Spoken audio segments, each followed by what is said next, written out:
বর্তমানে গাড়ির মালিকানা পরিবর্তনের জন্য অনলাইনে বিক্রেতার পারমিশন নেওয়া হয়ে থাকে। আর এই পারমিশন কীভাবে নেবেন এই ভিডিওতে সম্পূর্ণ দেখানো হবে। তো দেখুন, এখানে সমস্ত ঘরগুলা পূরণ করতে হবে। পূরণ করার পর এখানে অনুসন্ধান বাটনে ক্লিক করতে হবে। অনুসন্ধান বাটনে ক্লিক করার পরে ডাটা ফাউন্ড দেখাবে এবং এখানে আপনার সমস্ত তথ্য দেখতে পাবেন। সংরক্ষণ করতে হবে। সংরক্ষণ করার পর দেখবেন vehicle seller permission save successfully এরকম একটা মেসেজ আসবে।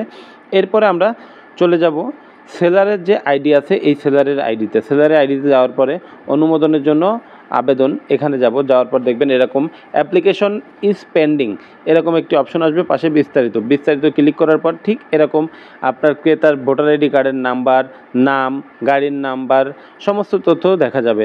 এরপর অনুমোদন, পাশে থাকা যে অনুমোদন বাটনটি আছে এই অনুমোদন বাটনে ক্লিক করতে হবে। ক্লিক করলেই সাথে সাথে আপনার ওই ক্রেতার মোবাইলে একটা ওটিপি চলে যাবে। তো সেখান থেকে ওটিপিটা আমরা এখানে দিয়ে দিব।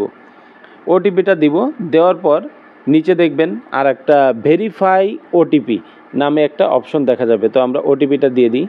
দেওয়ার পরে ভেরিফাই ওটিপিতে ক্লিক করলেই অনুমোদন হয়ে যাবে। দেখুন এই যে এখানে লেখা আছে অ্যাপ্লিকেশন অ্যাপ্রুভ সাকসেসফুলি, অর্থাৎ এখানে অ্যাপ্লিকেশনটি বিক্রেতার আইডি থেকে অ্যাপ্রুভ দেওয়া হয়ে গেল। তো এর পরবর্তী কাজ হচ্ছে আপনাকে ক্রেতার যে আইডিটা আছে ক্রেতার আইডিতে গিয়ে কাজটি করতে হবে।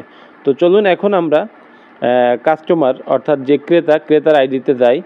ক্রেতার আইডিতে যাওয়ার পরে মালিকানার জন্য আবেদন এখানে ক্লিক করে গাড়ির নাম্বারটা সিলেক্ট করতে হবে।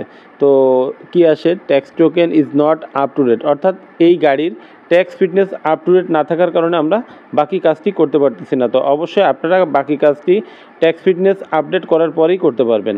তো এখানে আসার পর আবার দেখেন এখানে আপনার যে সেলার অনুমোদন দিয়েছে সেই ঘরটিও এখানে দেখতে পাবেন যে সেলার এটির জন্য অনুমোদন দিয়েছে। এটাই ছিল সম্পূর্ণ ভিডিওটি কেমন লাগলো অবশ্যই কমেন্টস করে জানাবেন। ধন্যবাদ।